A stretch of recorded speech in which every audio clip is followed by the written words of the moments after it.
Welcome to our video roundtable, Rural Communities and the Independent Worker. It's part of the Future of Work series produced by Reinvent in partnership with Intuit. I'm Gary Bolles, I'm your host for today. I actually wear three hats. We've got a consulting company called Charrette, a company called eParachute that helps job hunters and career changers, and I'm also the chair for the Future of Work at Singularity University. My guests today are Matt Dunne, the founder and executive director of the Center on Rural Innovation, CORI; Joan Lynch, the chief content and programming officer for Working Nation; Nick Smoot, the founder of the Innovation Collective and Mountain Man Ventures; and also joining us will be Patrick McKenna, partner with HighRidge Global. So I'd actually like to ask each of you in that order, starting with Matt, do me a favor and introduce yourself and tell our audience what you bring to the table. What do you think is relevant to what you know to the topic of rural communities and the independent workers? So Matt, you want to start us off? Sure, Gary, and thank you for having me. I grew up in rural Vermont, and one of the foundational experiences of my life was in 7th grade when Cone Blanchard Machine Shop shut down and half the parents of my classmates were laid off. And the impact that had on our community and continued to have in our community was the nature of what was to come for rural communities throughout our country. It's now gotten very acute, but this has been coming for some time. I was in politics, a young state legislator, but also someone who helped grow a Vermont-based software company, was the head of AmeriCorps Vista under the Clinton administration, and then for 8.5 years created and ran community affairs for Google from White River Junction, Vermont, in a rehabilitated bread factory building, working largely with rural communities where we were building data centers and being able to bring corporate social responsibility, philanthropy, and some investment to showing what can happen in rural communities. And I think it's that combination of experiences that I can bring to the conversation. That's great, Matt. Thanks. Joan, tell us a little about your work. Sure. Thanks for having me. My name's Joan Lynch. I'm a recovering journalist, ABC News for 11 years. I was at Yahoo for years starting their streaming products. But most importantly, I was at ESPN for 7 years where I ran development of all their news shows and included starting their documentary unit, which was well known for 30 for 30. And I was approached by a venture capitalist who was interested in doing a documentary on structural unemployment. And I said, absolutely not. That sounds incredibly boring. I don't even know what that means. And 3 years later, we've built a media company where we are telling stories through written word, through our journalists. We're doing documentaries, we're doing animation. We are officially now a Lumina Media grantee, media partner. But essentially, having done something like 30 for 30 that I thought was the most exciting thing I'd ever done, this topic, the topic of work and jobs in the United States, is the most interesting thing I've ever done. We've taken hundreds of pitches, but most important, as a journalist, and one of the reasons that I've connected with Gary and others is we need to start putting a human face on the worker in this country and what that means and what their experience is that they're going through. And for Working Nation, that means we do it through storytelling, through all of our network partners, cable news partners, and online. Oh, that's great. Thanks. I'm going to want to be asking you about some of those specific stories. Patrick, tell us a little bit about your work, please. Hey, I'm glad to be with you. My name's Patrick McKenna, based here in San Francisco. Although as Matt pointed out in his background, I grew up in a rural town in real California, real Northern California, a place called Placerville. It's up in the foothills. Old gold rush town, back in the 1890s, it probably had 70,000 people. And when I grew up there in the 80s and early 90s, we were down to 5,000 or 6,000. But also included a sawmill, which has since closed and has really become a bit more of a bedroom community for Sacramento. And so certainly have a kind of a place in my heart for these rural communities and how they transition over time. Professionally, after working on Wall Street for a few years, I came out to California and have co-founded several companies that engage independent workers. Most notably, I was a co-founder of a company called LiveOps, And we developed a technology platform that enabled people to work from home and do customer service. And we grew that to having 20,000 U.S. home-based workers. Many, maybe even the majority of them, were in rural communities. And I look forward to talking today about how technology can extend the modern digital economy to places all across the country and how important that is. And maybe we can get into some of the policies that may encourage more of that.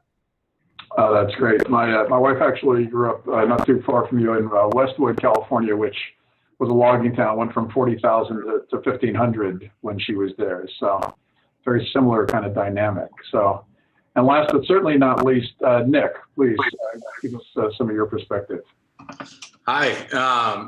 I grew up in Coeur d'Alene, Idaho, and definitely a small town, about 30,000 when I was here, booming with, I think, like 45,000.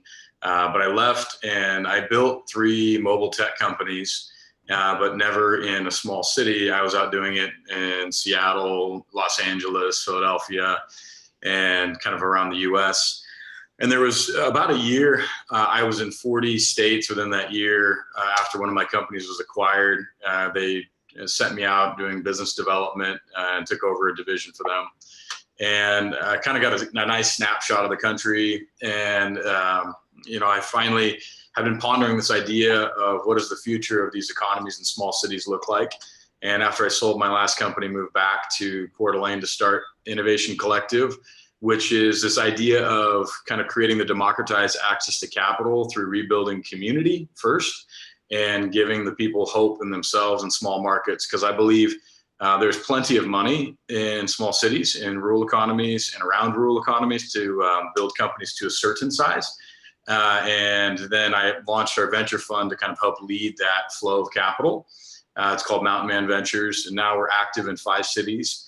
And continuing to scale out. I'm kind of on the weirder side of things, that I actually think chasing jobs and job creation is a death nail for small economies, and that pushing small markets towards becoming research and development incubators as a whole city is where they should be focused. There's still 1099 jobs to be had in that, but I think trying to depend on the large corporations for kind of a flow of 1099 jobs is a very dangerous thing over time.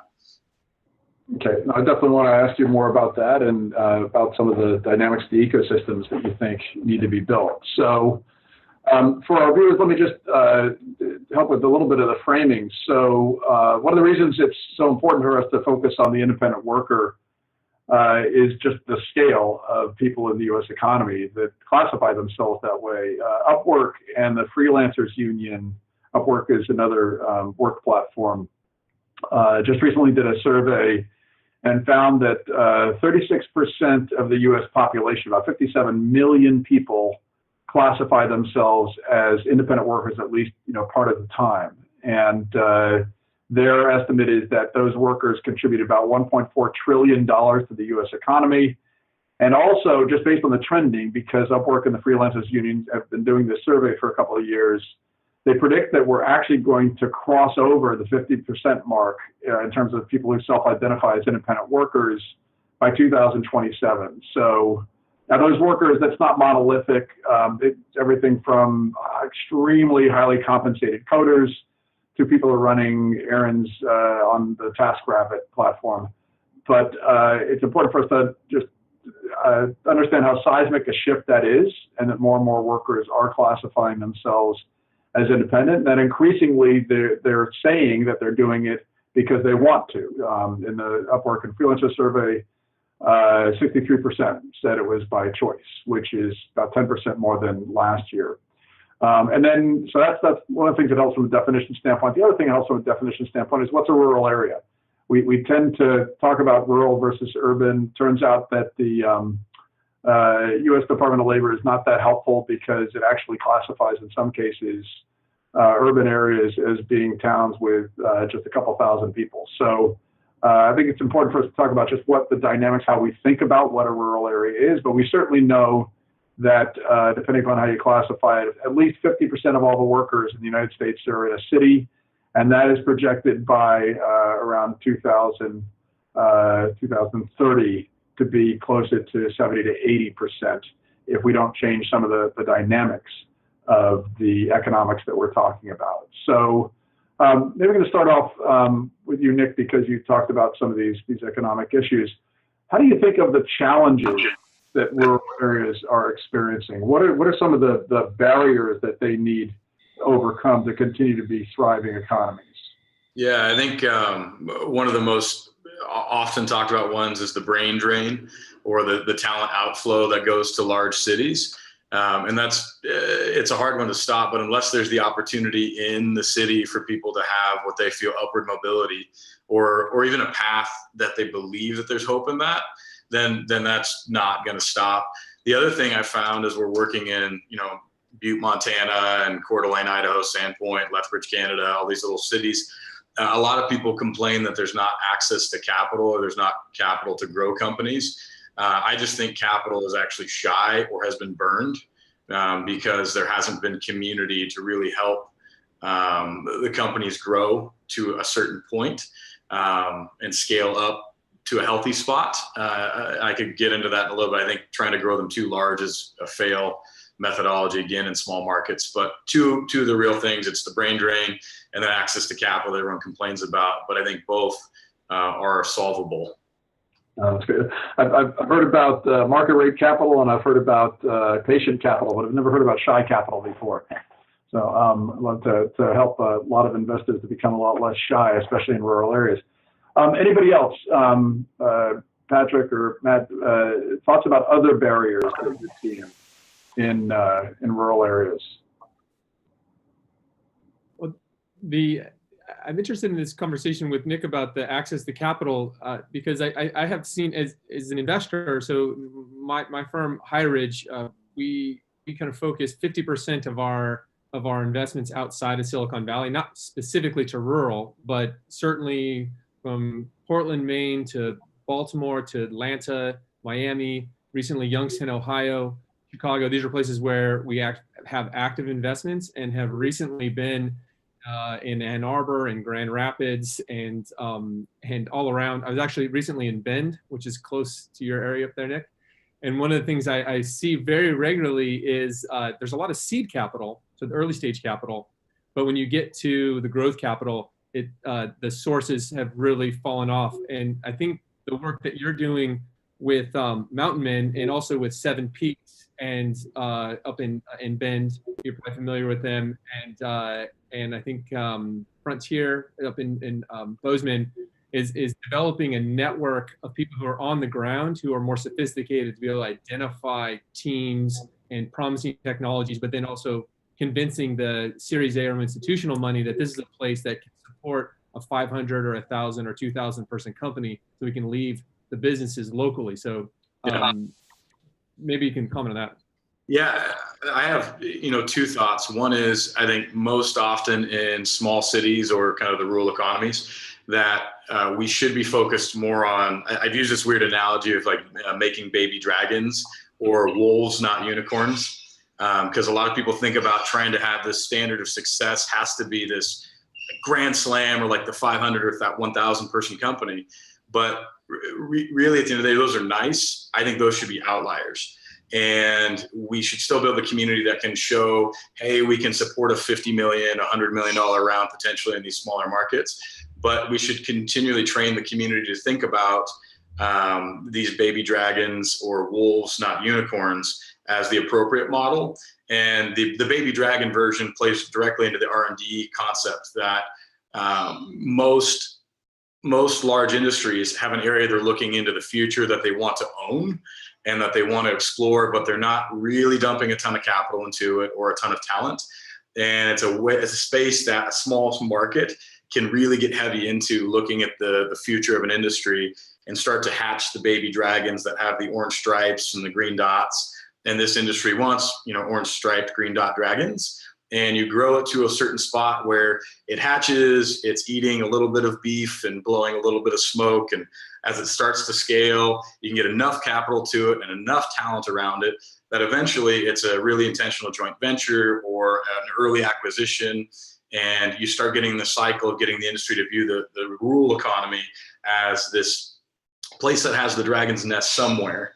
and you keep turning around and hatching and handing it off, and let them worry about all the cattle that it really needs and all the people to train the dragon is a theory that I'm continuing to work on. I think, truthfully, I think most small cities are completely foolish if they think that they can sustain multiple 1,000 person companies, and it just won't work.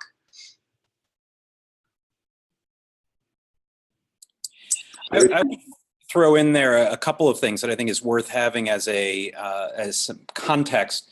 One is that right now, less than 1% of all venture capital is going to rural communities. And for some context, as Gary said before, how do we define rural?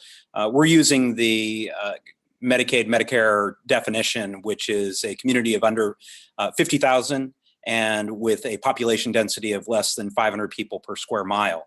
And that's a pretty good way to measure it. It eliminates a lot of the suburbs and things that we would just look at and we would say, no, that's not rural on its face. But the decline of entrepreneurship in these communities has been precipitous over the last 3 decades. And Nick, to your point, I think it's one of the most unhealthy indicators out there because in any industry, there's going to be disruption. In many of these communities, they had manufacturing at a small scale, and that got disrupted by automation. They had agriculture to balance it out, and forestry, and that really got disrupted by automation. In fact, the first autonomous vehicle that was commercialized was a tractor, and dairy farms are going to robotic milking left and right. And so the impacts on these communities have been huge, but because they lost that ecosystem for entrepreneurs and business starts, it made them really, really non-resilient. And we're seeing the effect of that across the board, because when people stop looking at rural areas for startups, even for companies, to Nick's point, that grow to 200 people and have a 50 million valuation, that can be great as long as you have 2, 3, 4 of those that are supporting a community, so that when one has a natural exit or is disrupted, it doesn't send the community into a tailspin. No, that's a great point. Joan, in your work, are there any other specific barriers or any stories that you've heard of the particular challenges that different rural communities are facing, or have we sort of got them all out on the table? No, I think that there is one that from my perspective, an experience is missing, and that Nick, I totally agree with on the brain drain and the access to capital in certain situations, but there's a major communication problem locally in these areas too. And we've been embedded in different cities around the country for the last few years, and I will tell you, it is absolutely shocking to get people into a room where you have employers, you have educators, you have people who have money, and they don't speak the same language. And so we ended up as storytellers being translators, and even in some cases saying, the money is there to train these people, the jobs are there, but people, I can't overstate what, Nick, when you started out with hope, there's a lot of fear in this country. People are afraid when they hear reskilling, when they hear technology or school, they have this PTSD. I think there is a lot of hope in this country. The question is how we talk to people about it, because a lot of people are in situations where they don't have the opportunity for mobility that they did before. Perhaps they're taking care of their grandchildren or their aging parents, or their kids are home from college with debt and they're underwater in their mortgage. But I have found in a lot of rural communities that there are very smart people with great solutions and access to money, but it comes down to creating that cooperative situation with local leaders, with educators, and with entrepreneurial minds. So communication to me is the biggest thing that's missing. Yeah, and we've been heavily focused on this idea that lack of community is damaging our GDP across our country, and that's in large metros and small. That I think the fact that people don't get together in any city consistently in a public forum to talk about their personal and professional development and the direction of their local economy at an open door where it's inclusive and strategically focus on a direction in cities. Like, that doesn't happen. AA, Boy Scouts, churches, they get together consistently to talk about things, and they're honest about where they all want to go. But like, why are we not doing that for our economies? I have no freaking clue. And that is, to me, a core problem that hits on what you're talking about, is because we're not in the freaking room, we can't have three. Right. And if I could just add to that, so having spent the buildup of Working Nation, we really launched with our first film last September. But for the years before that, I was going to all of my journalist friends at ABC and NBC and talking to them and saying, you know, from a media perspective too, which is obviously storytelling, you're missing the mark here, because we're becoming so us versus them in every way because of the presidential election, which I don't want to get into at all. Working Nation, we stick to definitely local leaders, but there is a divisiveness that doesn't help support what you're talking about, which is communities getting together. And, you know, if it's a church or if whatever it is, that used to support each other and used to brainstorm and come up with solutions, it's not happening anymore. And I think that goes back to a lot of the fear in this country. And most people don't really, from my perspective, don't really understand what they're afraid of. They still think globalization and outsourcing and everything is a manufacturing problem, and it's not anymore. It's just a manufacturing problem, as we all know. I'd like to just jump in on this notion that everybody should leave their communities and go to the cities where, quote unquote, the jobs are. We do have a big job oversupply. It's kind of a mismatch in the market of where jobs are and where the people are. And you know, as I've been out there visiting these places, these are wonderful places that have very affordable standards of living, very high quality standard of living. And this notion that they should just move, I think, blocks us mentally from maybe implementing and thinking about some of the solutions that we can put in place that would help move some of the jobs there. And so this idea of that people can't be trained. This is one that I hear a lot, is that people in rural communities, they can't learn something new or they can't be trained. What you do find, and Joan, you mentioned, is that there is a lot of cynicism because a lot of the training programs that have gone out there just as workforce development, but without a job, right? So if you train somebody to do a skill or to do something and there's no job on the end of it, there's going to be a tremendous amount of cynicism because they're not going to be able to implement those skills. Where if we reverse that and we say, how do we encourage getting the jobs to where the people are, then and then we bring the training dollars and the workforce development dollars to build the skills that would address the jobs that now we're encouraging the development in those places. I think I've seen very good examples where people can learn amazing skills, digital skills, modern economy skills, and do it in places like Western Kentucky and West Virginia and all over places that would be not obvious places for technical workforce. And we do have the technology that should be distributing these jobs better, but I think we need to bring the demand for the work along with the workforce training, because otherwise we get a lot of cynicism and wasted dollars and people, frankly, who get frustrated.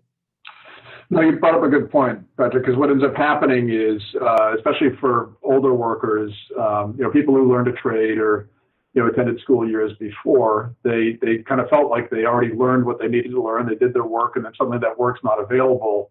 If they're going to go and get trained up in something new, and they don't have some reliable belief that they're going to have work at the end of it, you find that there's almost zero motivation. People have to have hope that there is something that they're connecting to that will mean they'll continue to be able to make money. And what's challenging, of course, with really rapid change is that opportunity is not always known to the worker in a remote area. They may not have any clue as to what kinds of work they might be able to do. And so the programs that are most effective that we've seen are the ones that make exactly the kind of connection that you're talking about. Gary, there were a couple of things that we saw at Google in the communities that we were working in Lenore, North Carolina, and Pryor Creek, Oklahoma, and the quintessential rural communities, and frankly, where data centers locate are usually rural areas in decline because they need the electrical infrastructure that was left over from whatever was before and the cheap land and everything else. And so it was an interesting experiment. And two things. One is my team launched the first local recruiting campaign that Google ever did. And the people ops folks thought we were out of our minds. They were like, why are you doing newspaper ads? That seems crazy. And in fact, we found extraordinary Linux hardware geeks in the foothills of Western North Carolina. And it was an interesting experiment to break out of that mold, to say, there are people there that can participate. You just have to be proactive in looking for them. But the most powerful thing we did on the hope side, or seeing the opportunity, was actually investing in computer science and robotics in the elementary, middle, and high school. And it wasn't what we expected. I mean, we were doing that because it was a logical thing for a company like Google to do philanthropically. But when those robotics teams that didn't exist before and now were actually competing with the major cities, and people were seeing that their kids were able to participate and compete and engage in that new economy, they then thought about themselves as a community differently. Because they were thinking about their young people as their future. And when they saw that future could involve these kinds of technologies and skill sets, they changed the way that they started thinking about the future of their communities across the board. So there are interesting ways to get to Joan's point about the lack of hope that's out there, and the concern that they're not going to be in a place where they can achieve or succeed with the economies that are emerging. And we found that was one of the more effective ways to overcome that cynicism. So, something that I think is worth mentioning here too is about the whole connection from training to job. Is that we found that if we can get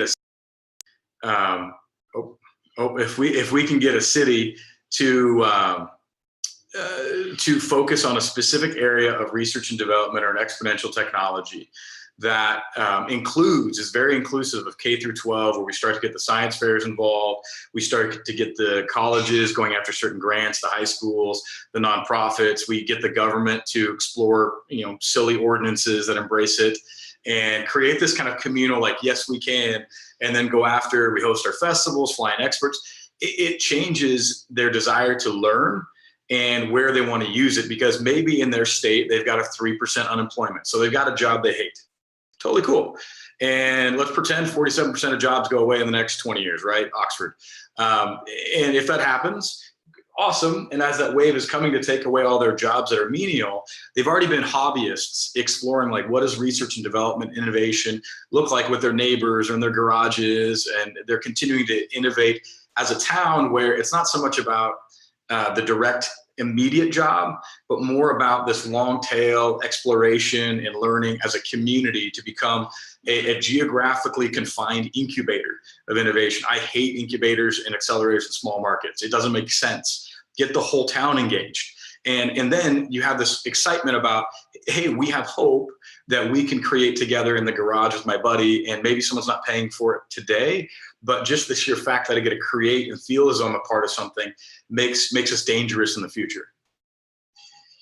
So I'm hearing a number of different, so we talked about some of the challenges for rural communities, but now we're talking about some of the assets and advantages.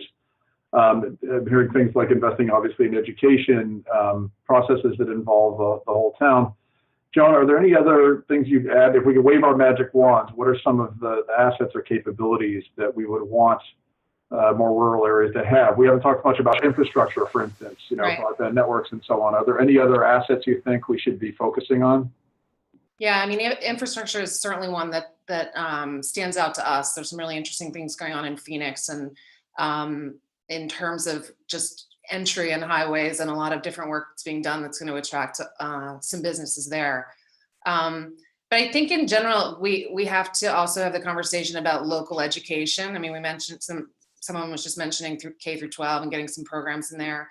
But having an understanding of what a credential in your area means, or what a higher education degree means in your particular area. Is it worthwhile? Is it valuable?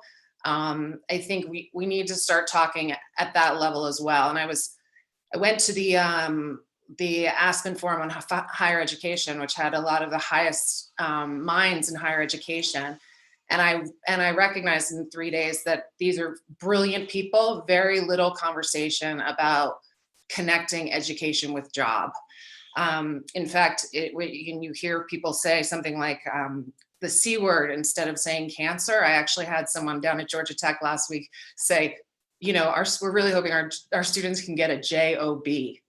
And I was looking at it like, isn't that the whole point? How people are asking, how do you track ROI on a higher education or a credential? It's a meaningful job and it's access to a robust middle class. Yeah, we'll start using the J word from now on. So, I wrote a piece on unbundling higher education and actually co-produced a conference on the topic with Lumina 8 years ago.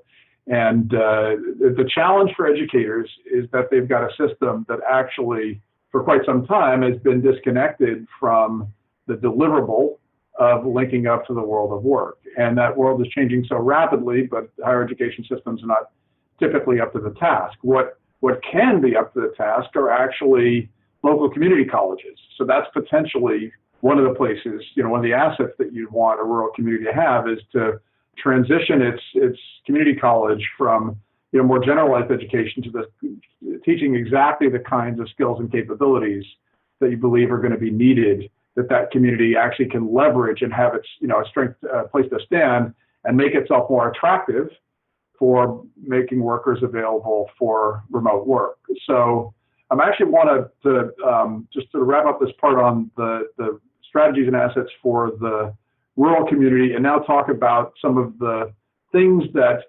coastal companies and larger organizations can do to build those kind of connective tissue to those areas. But is there anything else that we're missing in terms of the assets for rural communities you want to make sure that we're highlighting? Maybe one thing that I think is an important thing to address on an asset for these rural communities is to think about the gatekeepers that already exist. Because in a lot of towns, there's the old guard, and it's often in a lot of the middle of America being described as like it's the old white guys who run the town, just to be totally honest. And people don't know how to break into that group. And I don't think that group is actually evil or intending to control things, but they do. And maybe they're tired. They don't want to try new experiments. They want to just try and keep things how they are so it doesn't collapse. They've tried a few things and failed. And they've invested in things and got burned. And so now they seemingly just sit back with their arms crossed. And this involves politics. This involves, the large local business. And so I think it's important for whomever is leading the charge in the local economy to try and reimagine a community that becomes the new 1099 gig economy in the town, or the research and development community around a vertical, that they engage government and these gatekeepers and invite them into the process and the plan that they've put in place. Because if you sit back and wait for them to kind of lead you, good luck. And I would even say they're willing to be creative if someone's willing to propose great things. We've been successful at proposing ordinances and laws for local government that, we had one city that became the first in the universe, as stated by the guys at Starship, to have laws that gave robots similar rights to humans on public property. And I remember sitting with our community manager in that town and the city attorneys and then the city council arguing over this. And finally, some of them said, it'll cost less to pass this ordinance than it would to collect the leaves in the city park for an afternoon. Like, let's just try it. And we're working on some ideas for energy laws in Butte, Montana, and just continue to explore how can we get local government to create ordinances that cause local focus and also bring external attention. That might be a good way to segue into your segment about. Thanks, Nick. That's really helpful. I want to play off of that a little bit, though, and I want to ask Patrick, because I know this is something you've written about before. So there's new regulations or new laws and ordinances that can obviously give robots more flexibility, but there's also a bunch of outdated regulations. In the state of California has more laws covering certification for different kinds of work than any other state in the country, but every state has them. And unfortunately, many of them, whether they were intended that way, the result is that there are massive friction on flexibility, especially for independent workers. It takes, in many states, there's more training required over a longer period of time to be able to become a manicurist than to become an emergency medical technician on an ambulance. And so that is another massive friction. So I know, Patrick, you've talked about this. So are there any solutions here, or this is definitely a tax on the independent worker? I mean, I really appreciate you bringing that up.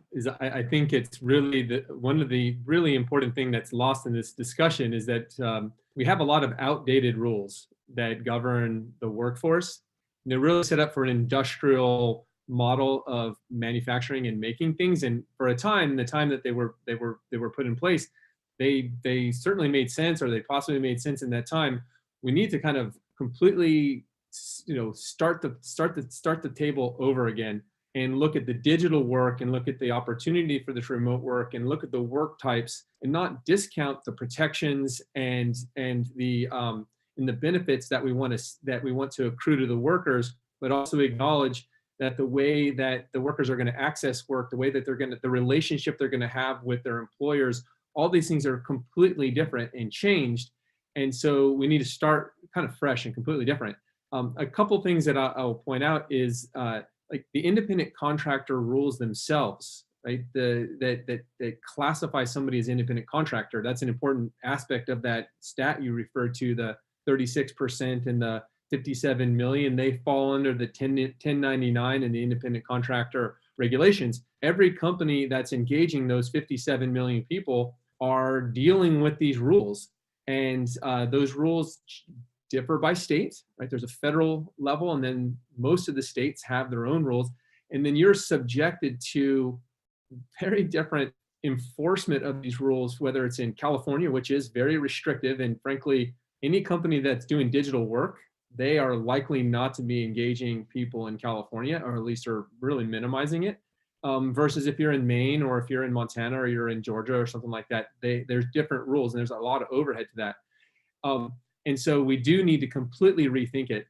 One issue I want to put on the table specifically is around training.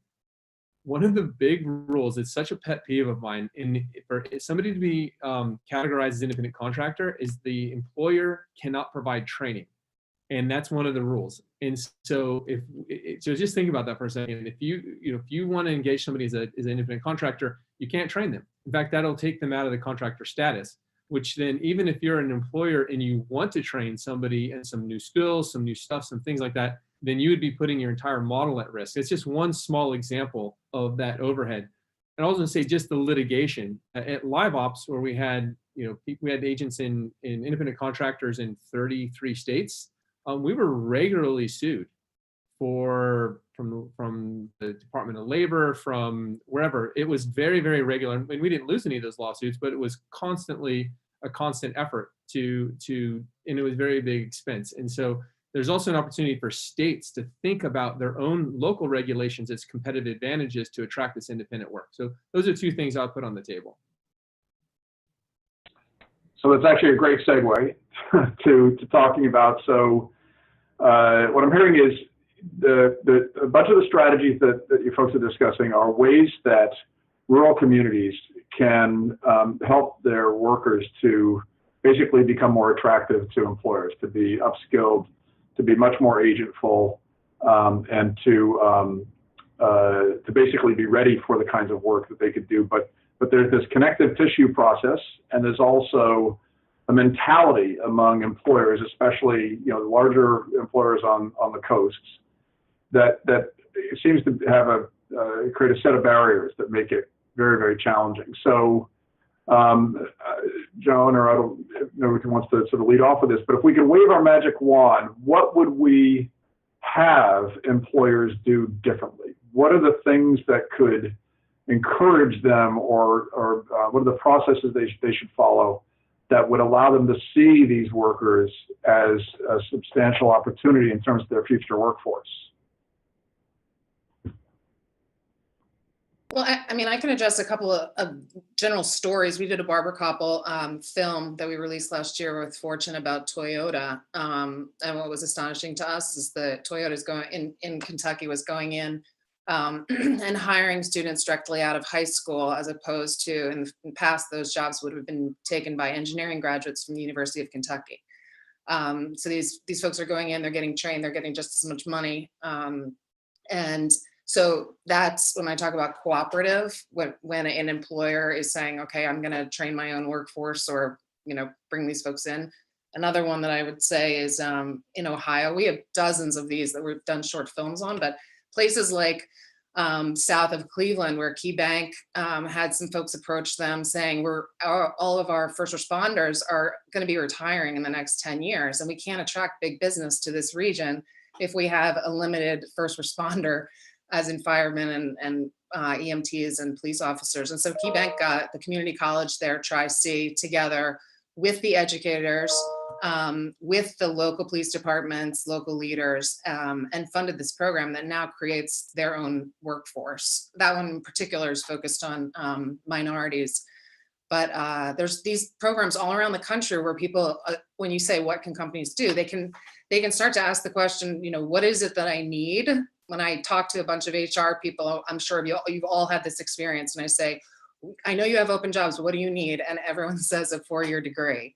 And we have to get to a point where we start talking and having our leaders of these companies or local leaders start to say, what are the actual skills that we need in this region? Gary, I'll take a slightly different tact on it, because I think there is a skills gap that we all talk about, which are the actual skills, whether it's, the feeling that we need to upskill people to be able to do coding, or even to just be able to use Slack and Excel really, really well, to be able to fill the jobs that are already in existence and at a distance. But there's also the orientation to how to be an effective distance worker, and how to be an effective manager of people in a distributed environment. And those are not all obvious, especially if you've worked your entire time, in an office with your manager nearby and had close proximity. And there is a growing body of research that shows what actually works in those scenarios, so that you can be effective in both directions. Because I think it's going to be critical that we have a growing entrepreneurial ecosystem. But in the meantime, we're also going to need to allow for people to realize the promise of the internet, which is to be able to do collaboration and work together over great distances. But even for the entrepreneurs, the likelihood of them being able to find the exact people that they need in order to take their idea to some level of scale, that those people are going to be right around them, is probably small. They'll get more than you would think. But if we can work with our entrepreneurs to have them be thinking right out of the gate, how do I build a team, some of whom are sitting right next to each other, breathing at the same time, but others that are intentionally in other parts of the country or world, that will be the way that they can take their idea from, a 4-person operation to a 400-person operation, have an exit, and then be able to keep the capital, both intellectual and financial, there in the community to start the next 3 of those and create a sustained and resilient economy in small town America. No, I think those are important points. When I lecture about this, I say I hope that we can brand the mentality of rural sourcing, and that organizations actually come to see it as a benefit, because there's so much talk in Silicon Valley about trying to change mentalities around inclusion. And while a lot of that dialogue focuses on issues related to gender and ethnicity, there's also this mix of workers that work in towns large and small, and different perspectives coming from different backgrounds. And if rural communities are able to help prepare a lot of their independent workers to be able to do the work that needs to be done, then we just need to be able to have the right kinds of connective tissue from organizations, but the right incentives within those organizations to want to hire those workers in the first place. And you're right that one of the biggest challenges is that we're not training our managers to do that well. And as a matter of fact, we've seen in the past companies like Yahoo and even more recently companies like IBM have basically made public announcements that workers need to be in place and in their offices and where their managers can see them. And that's a fail. That we're not using the technology that we're creating to focus on helping these managers to be able to work with distributed teams. It's so ironic that it'd be laughable if it wasn't so tragic. If I can just bring in, so there's the managers and there's the tech workers, but there's also the kind of low skill workers that exist all across rural America that technology has the opportunity to create jobs for, right? And when we think about this group, so I'm going to bring the example of the state of Maine. So a few years ago, I helped co-found a company based in Portland, Maine.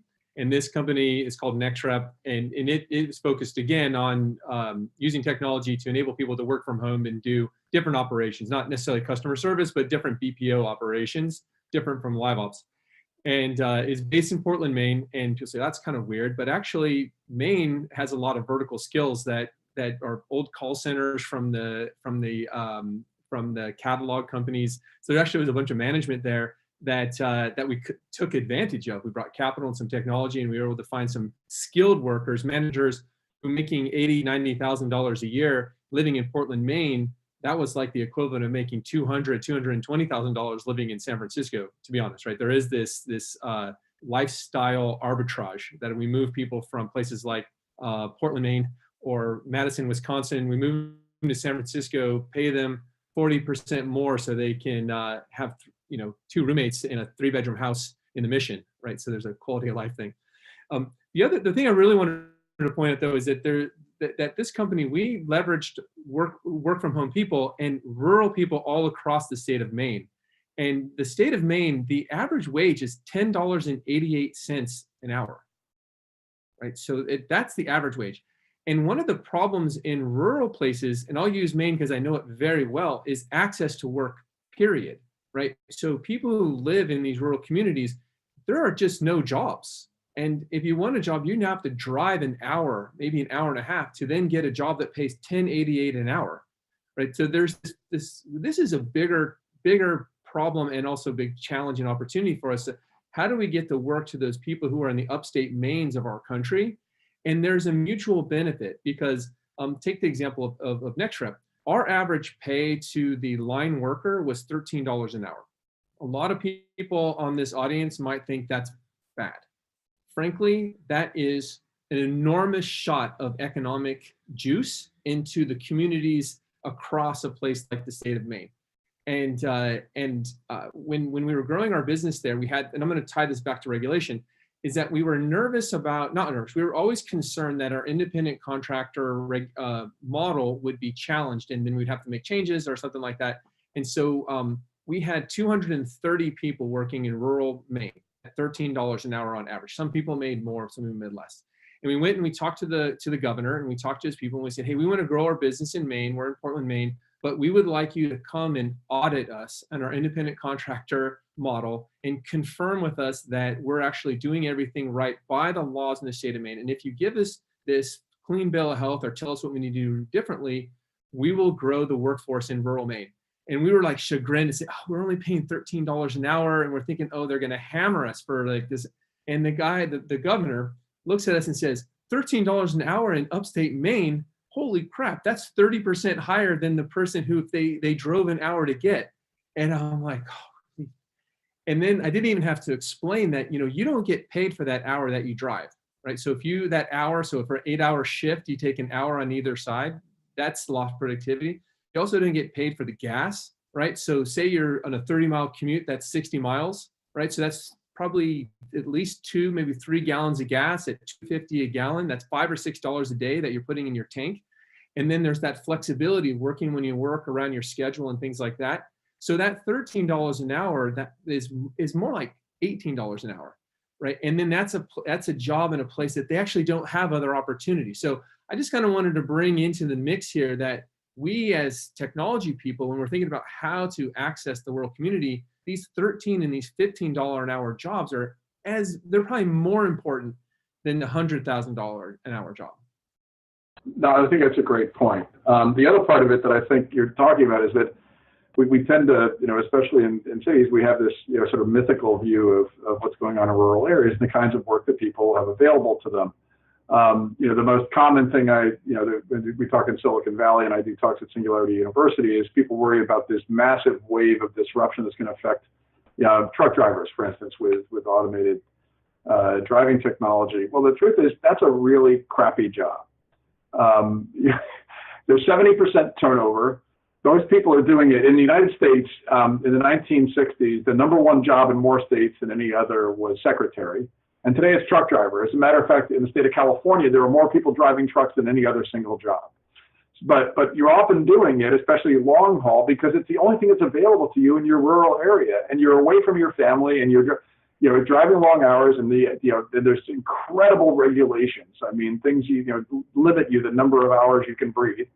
And so you actually got a bunch of workers that are just doing it as an expedient decision because they want to stay in that rural area. They want that that quality of life, but it's the only portable job that's really available to them. And so I think that you've got exactly the right mentality, Patrick, when you're talking about helping people to just sort of expand their thinking and realize that you can actually get some really incredibly dedicated and focused independent workers, and that the pay level is just, you're talking about the lifestyle arbitrage, is so dramatically different that, and you sort of hit a vein here because I'm here in what's, classically called Lower Pacific Heights in San Francisco, where many of those programmers are living, five to an apartment.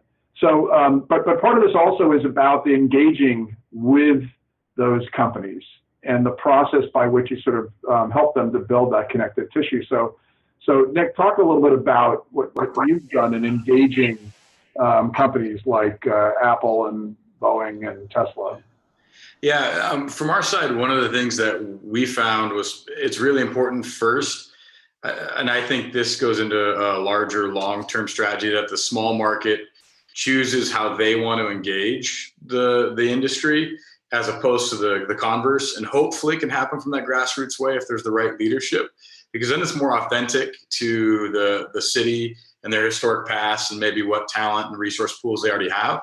But once they have that, I think some things that the large players should be looking at is how can they physically be in that space to spend time there, and not just driving a bus through, but actually go there and host a long-term think tank, mentor in the town, host some events. I think it has been really productive from our side.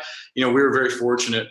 We've had Apple up here doing work with the K through 12 schools and the colleges, and they're coming in and out pretty consistently now, meeting with teachers just to tool up the students in the schools. And how that happened was really it's someone in the town being an advocate, reaching out to these groups, showing them that we're ready and willing. And here are the focus areas of the region, and here's some of the innovation that's going on, and we want to create more of this for you. So view this geography as a platform, and the K through 12 year platform, the colleges, the city. So I think a little bit different about it, to where the small town needs to be more like Horton Hears a Who, and just say, collectively, like, we're here, in whatever voice they have. Around the vertical. And then the industry should be thinking about not only how they can be there physically for think tanks or come in and mentor around that, fly up employees to be hands-on in the schools and do talks at the science fairs. But then there should also be a look at things like how the R&D budgets are being spent. Because if you take Amazon's, which was I think the most bloated one in 2016 at $16.1 billion, they could take 1 billion of that, 1/16 of their budget, cut it up into 10 chunks, and then they could take 100 million and drop that into cities or geographies, where they then could see that money going into grant programs for K-12, higher education, a seed fund that maybe they put someone out there or partner with some local capital, and really engage deeply in this. I keep coming back to it, that R&D space and the innovation space where something special could happen. So for me, it's be there physically and mentor and find ways you can participate in the K-12 schools and shock and surprise people. It's not that much to fly out. And then the other one is look at your R&D spend And is there a way that you could put it into nonprofits in the town to really drive some thought leadership in those areas? One of the things that I think you need to do in order to do that, and Nick, you may have an ecosystem up there that's just humming, and that's super helpful. But in many communities, the value of having a center of gravity in a town is super, super important, and being able to aggregate folks. And I hear your point on incubators and accelerators being, the solution to everything that doesn't quite work, but having a location where you can see as a community member, whether it's those the gray-haired fathers of the town or anyone else, where there's activity happening, I think is super critical to showing that there is enough folks for an Apple or a Tesla or an Amazon to want to come and engage. And if you can create that commons, that place where people can come together, then you can actually demonstrate that value. Now, you can do it virtually as well, but there is a power to having a place where people get together, both for folks to have a sense of community. And if you're working as an individual contributor to a company somewhere else and you're by yourself in your bathrobe in your back room, it can get lonely. And it can feel disconnected. But if you're in a co-work space of a number of people who are doing that, and you're being able to create an equivalent to an office culture and community and people to support one another and answer questions, maybe collaborate on something on the side, then you can create that critical mass. And I think from what I've seen, that's a pretty important element to allowing for a community to do the Horton hears a who all together from the same horn so that it can be heard outside of their small town. One of the things I'd caution is making sure that whoever that champion in the town that wants to do the space, that they don't just bite off some lease and all of a sudden feel like, oh, we failed because they tried to do a building and there's not enough people there. It's not really working. So go find an underutilized space in the hotel or the library or a bar or a restaurant and start hosting events there. Ask the restaurant if you could literally rent out just spots at the tables. You'd be shocked. There's so much space in these rural places where people can gather and you're not taking on some ridiculously stupid risk to try and make the mini Google campus. Because, I've jokingly said, and I believe this to the day I die, if you start with a building, it's the wrong methodology. And that Jesus didn't have a building, Gandhi didn't have a building, and you don't need one. Eventually, yes, get one, it works, it makes sense. But be sure that some really well-intentioned, great person isn't trying to chase a grant or some mythical beast out there of the next WeWork without a community first. No, I definitely That's hear. a really good example. Sorry, go ahead, Patrick.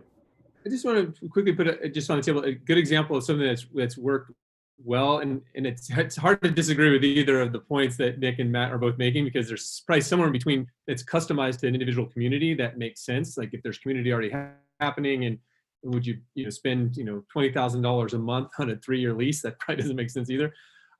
But so if anybody want to look at the Youngstown Business Incubator is a really interesting example of something that's working really well. I've worked a lot with them as I've brought companies in to look at Youngstown as an option for opening offices or thinking about the Rust Belt or kind of Northeast Ohio as a location. And the YBI, they partnered with the Youngstown State University. So they're already they've kind of become a hub of connecting existing communities that already are there. So they had an innovation center that was through America Makes. The Youngstown State University already has a campus in town. And then they built the YBI, which is really a co-working space that they rent seats to local entrepreneurs. And then they run some kind of more community programs to bring expertise in to help them think about accounting and the kind of infrastructure that we would all like as startups.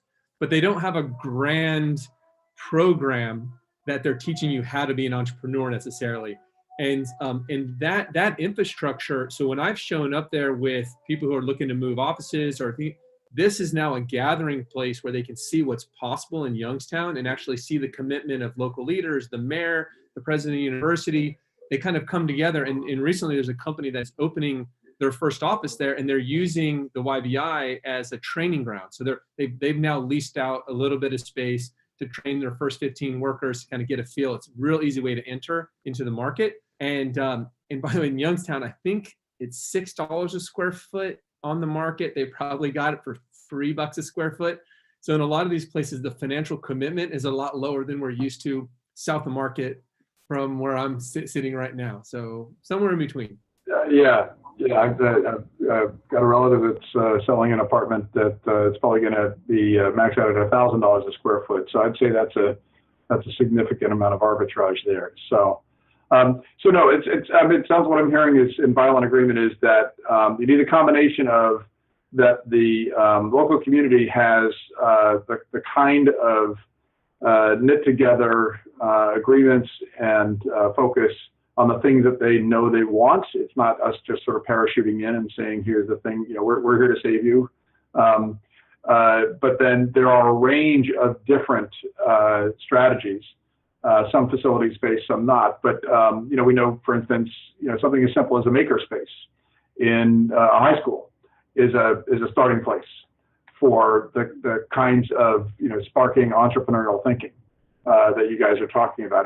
But it has to be anchored in what the community believes that it needs. But we started off talking about some of the strategies for employers and organizations to sort of build that connective tissue.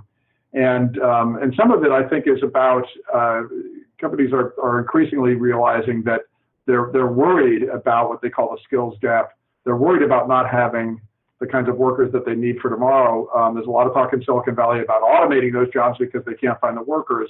But it seems that companies could actually change their thinking and see these rural areas as places to be able to find those workers if they can just increase the signals to the market. So, Joan, I know at Working Nation you've done some stories just talking about, leaders talking about this skills gap. So do you have any thoughts about, how they're approaching this?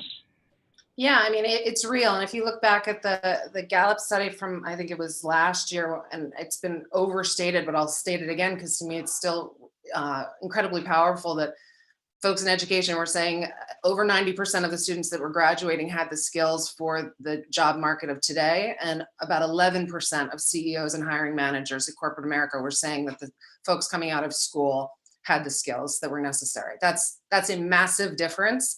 Where you start to, when you start to dig into it with some of these folks, I'll give you another example, just because what we do is tell stories. There's a wonderful woman who is the number 2 at, I think it's the second largest not-for-profit hospital group in the country down in North Carolina, Deborah Plush Moore. And she found that she was having a really hard time. She had, I think, about 800 facilities, having a really hard time finding people for HR jobs, people that had soft skills. And she went home and she was talking to her husband over dinner and just said, I can't find any of these people. These are great jobs. And he said, well, let's write down what are the skills you need. And she wrote them down, and he's a retired colonel. And he said, you're looking at an Army sergeant. And now they hire Army sergeants for very good jobs that are coming out of Afghanistan and other places, having absolutely no idea that they're going to go into a job that they are very much qualified for. And they can get the additional skills that they need. So I think the most important thing is that there are leaders like at Snap-on Tools. There are leaders like the ones that we're highlighting in our C-suite content. And the solution could never be, it doesn't have to be huge. It can be small. In the case of Deborah, it's changing lives. It's also making her workforce stronger because you're talking about human resources. And it's sending more of the message, which is what we do, that we have to start to talk about skills and tasks, and not do it in a way that makes people feel fearful. Because in general, I will say that the overall sentiment in this country is very fearful. People feeling like things are moving too fast and they don't know if they can learn some of these things. And you won't see those in Washington, New York, in the major cities necessarily, but all around the country. That's certainly what I'm seeing. And the CEOs that are talking directly about that are the ones that are really going to help solve this problem. No question. It's one of the biggest challenges, and we know from. Sorry, go ahead, Patrick. I'm sorry. Just that Joan, you just made such an important point that if we are going to be engaging people to effectively engage people in rural communities or any communities outside of our tech corridors, we need to think about how we translate the skills we need from the resumes we're going to see, and how do we assess those? Because it's just different. I have a really beautiful example. So Zendesk, which is a publicly traded enterprise software company in San Francisco, they have a big office in Madison, Wisconsin. So they have maybe 250 people. It's growing. It's probably going to go to 500 people. I went and visited them in Madison to kind of get their experience of growing and why. There's a whole bunch of great stories on how they're lowering costs, increasing quality, all these kind of things. But I said, what are the challenges? And the head of recruiting, he said, the big challenges in Silicon Valley, we just look at the resume and we see, even for a finance job. So somebody's going to work in the finance job. If they worked at eBay in finance department, that's good. Or if they worked at Facebook in this department, that's enough. And in Madison, which is a highly educated town, right? There's a lot of educated people there. The resume is going to come in and somebody, this is her example, or his example was, the person who comes in, the resume says they worked at Badger Financial. Now, we don't know what Badger Financial is. Was that like Google or Facebook or something like that? No, but the skills and the responsibilities they had at Badger Financial actually fit perfectly. So there's this extra step if you want to be effective hiring people, period, and the right people outside of our kind of culturally aligned places, educational, culturally aligned. You just got to do that extra step. And I think that being mindful of that is the way to be successful. And I think we have an obligation to think about it. So Joan, you made a really spot on point. Thanks. So we know from, absolutely. So we know from over 40 years of work with What Color is Your Parachute is that there's actually 3 kinds of skills. And unfortunately, and that's the transferable skills you guys are talking about, self-management skills, the energy we apply to ourselves, which are typically called traits, and special knowledges, the bodies of information of particular work. And we just know from decades of experience that employers tend to over-index on the knowledges. They tend to want that degree or that, the certainty that comes from somebody having worked at a particular company, because they believe that it's that body of knowledge that is going to define success in a job. But everything you guys are talking about in terms of transferable skills is actually where we've been focusing job hunters for decades, because it turns out that we all have these transferable skills that are usable in a wide variety of situations, but we're blind to them because we tend to think everybody else has them. And so part of the process is helping independent workers to just understand what those skills are and the different kinds of work that can be applicable. Well, one of the biggest challenges for people in rural areas is the same that you see with kids in inner cities, is you can't be what you can't see. So if you had everybody, your grandfather, your father and your grandfather worked in the mine, or everybody, or the entire family worked in the factory is gone, or the mine is gone. That's what you saw. You saw those jobs, you saw that work, and it's really challenging without having much more of the connective tissue to expose them to the range of different things that they could do, to give them the chance to be able to use the transferable skills. They need to understand more of what they can, what the possibilities are. And I think everything you guys are talking about in terms of the kinds of programs, can help to sponsor that kind of capability. So I do want to shift, in our last 3 minutes here, I do want to shift to talking about programs. So each of you has talked about a variety of different initiatives that it sounds like have great promise and great possibilities. I want to maybe step back a little bit and just give you all the license to think as big as possible. What are some of the biggest ideas? What are some of the things that we think we can help to really start to kick off and shape, or to take that is already existing and expand, that could really move the needle? And we've talked about for the rural communities themselves, for employers, for the connection between them. What if you had a large amount of funds with extra zeros associated with it, where would you put that kind of investment to be able to move the needle in the next year? Does anybody want to jump in on that one? I mean, I would go if no one else is. Anybody else want to go first? Okay. All right. For me, I think there's 2 things that I would do. The first being addressing the collapse of community across America. That to me is the most damning thing to our GDP we could address. And the fact that people don't have a place where they're authentically being challenged with how they manage their money, their relationships, their self-talk, this community, a real network in their town where they're accepted for whomever they are, what race, religion, creed, just a place they can walk into that is open door, public, and has a very structured format and system to how we expose them to something you said, Gary, like they can't be things they don't see. They need to be hearing stories of success and struggle and failure publicly. And then they need a forum where they can talk about the ideas that are in their head. And then they need another forum where they can start addressing these deep, core broken issues inside of them, because we all suck at something in life. Like everyone does. We're all horrible somewhere, and we need community to manage that out, or else it's going to slip out the side and we're not contributing as highly as we could to our employer or in our own job or career. So that's one, is rebuild a platform that provides that for our country. It's the Chamber of Commerce 2.0. Like, that's what I believe about it. It helps manage the new knowledge economy.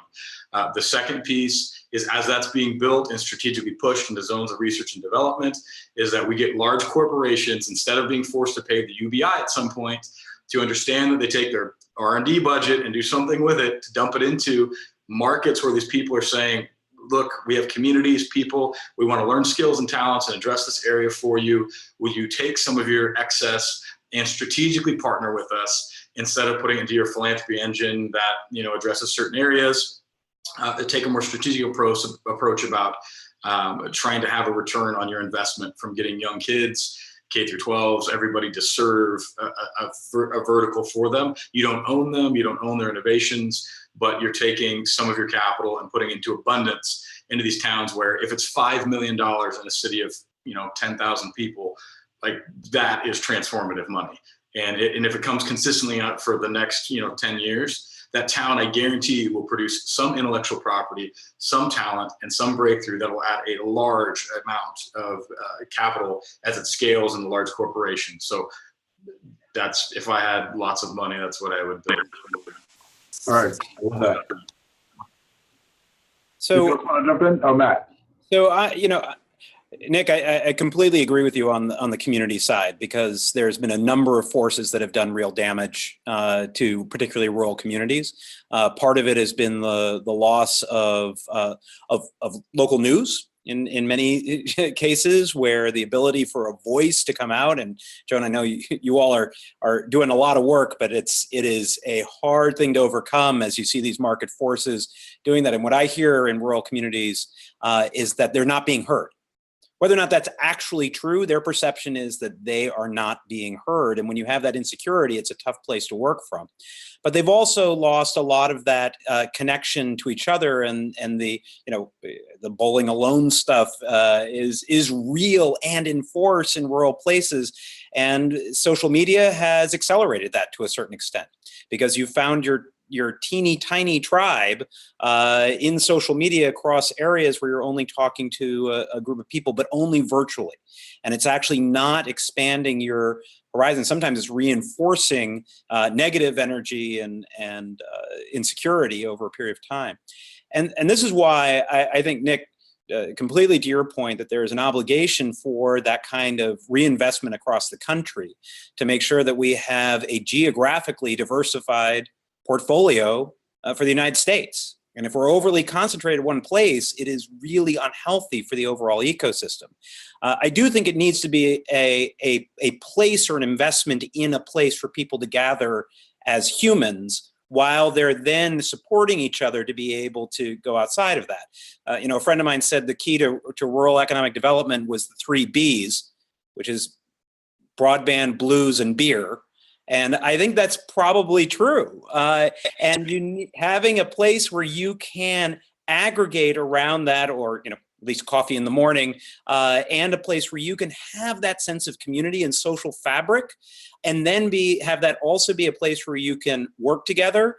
And frankly, cool loft apartments are awesome even in rural small towns, right? It's got the same value proposition if we invest in that in those communities.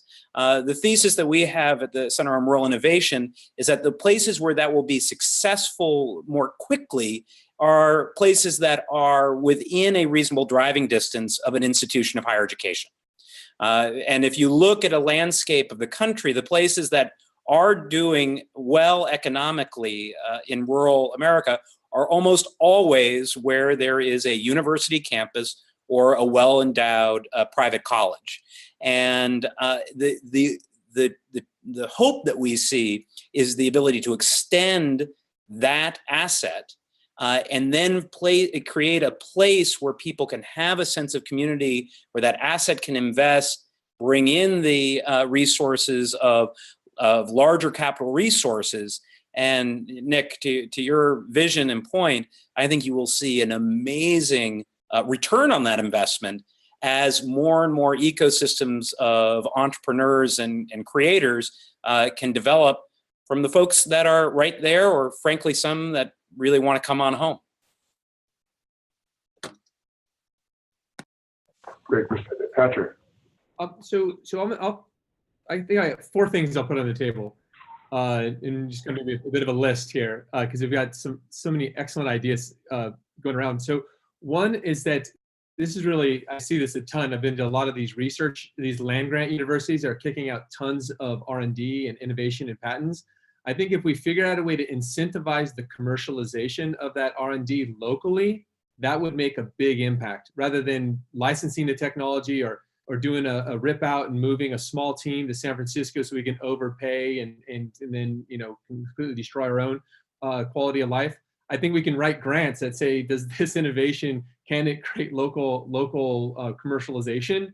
That's something we can do right away. And I think that can make a big incentive. It also would put an incentive for large venture capital to look to invest in things that then can create an employment base closer to where the innovation is being built. And Pittsburgh has a pretty good example of that with the Uber takeout, and that they kept the team in Pittsburgh, and like Argo. There's a bunch of cool things happening in Pittsburgh, and it's happening local to the R&D. So that's a nice example. Number 2 is local finance. I mean, there's only been 3 banks started since the financial collapse, and the consolidation of financial institutions is really hurting local communities. And it's not necessarily rural, but rural is probably taking it biggest on the chin. So we replaced local business bank financing that has 5 and 10-year terms with credit card financing. And that's a huge burden that's really based on individuals' creditworthiness and access to capital. That's, I think, Nick, you were making some community issues around small businesses being the drivers, and the local banks, you need a local banker can see, yeah, that business makes sense for this locality, where the regional banks and the regional bankers really just want to sell you mortgages and credit cards. Number 2. Number 3, I think we should incentivize moving work to where the workers are. And this is this larger theme. I know it's a bit nebulous, but to say that the natural resource of the future is human. It's human capital. In the past, it was the logs that were in the woods. It was the coal underground. It was the waterways so you can move and transport. But we all recognize in this table that it's people and it's the human capital. So moving the work instead of where the woods are and the coal is, we need to move the work where the people is, where that resource is. And maybe that's a change of mentality, but and it's a little soft, but I think there's something to be done there.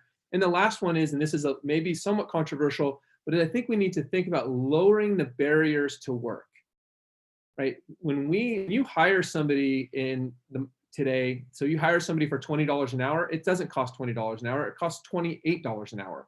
All the overhead that we put on each unit of labor, from healthcare to compliance to regulation to unemployment insurance to everything, these are all very good benefits. Please don't take that I'm going against the benefits. I think they're important. But the full cost of those benefits are being burdened by each individual unit of labor, and all of society benefits from having retirement accounts and having unemployment insurance. And so we're just piling it on. A smaller and smaller percentage of our population is working, and that smaller population is having increasing cost. And we're in this world where we are subsidizing capital, like having low interest rates and low capital gains rates, and have high taxes on labor. We can actually put a big bullseye on each unit of labor, and then we subsidize capital. Why should we be surprised when capital replaces labor? We actually have a sick system that is set up to actually eliminate labor from the system.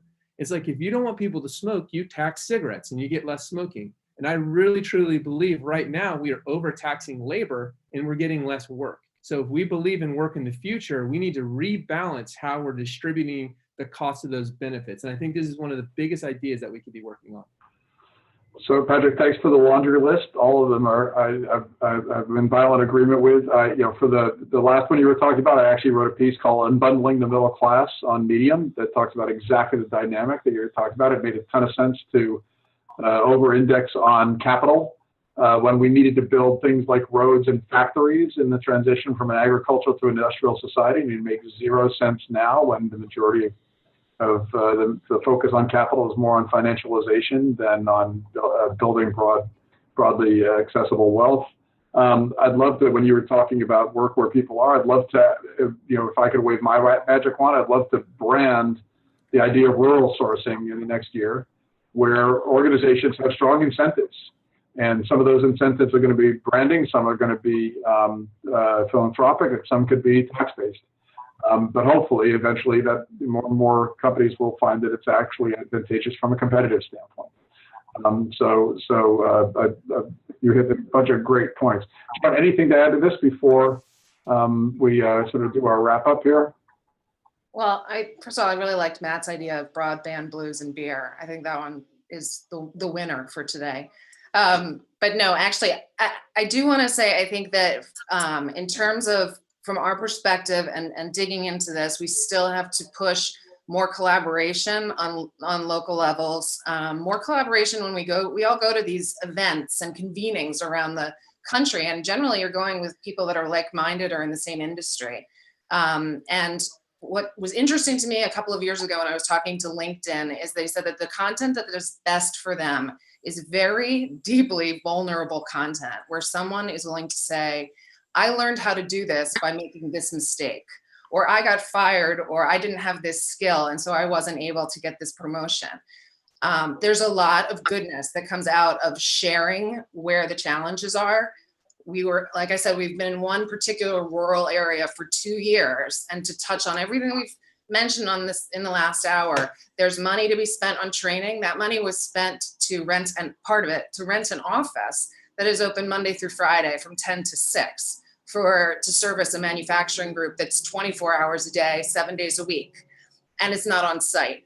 Do I think those people are bad? No, but can we learn from this? Absolutely, we can learn from this. The other thing we learned there is we brought in one of the bigger online credentialing and teaching services and said, would you be willing to come into this community? They have money, and teach them for the jobs here. They said, absolutely. They flew in, we met. And what we realized was that their curriculum, the language that they use in their curriculum wasn't suited for the people in that region. That's not to say that they're dumb or that they're not qualified. I think as Patrick said earlier, someone said earlier, these people can learn.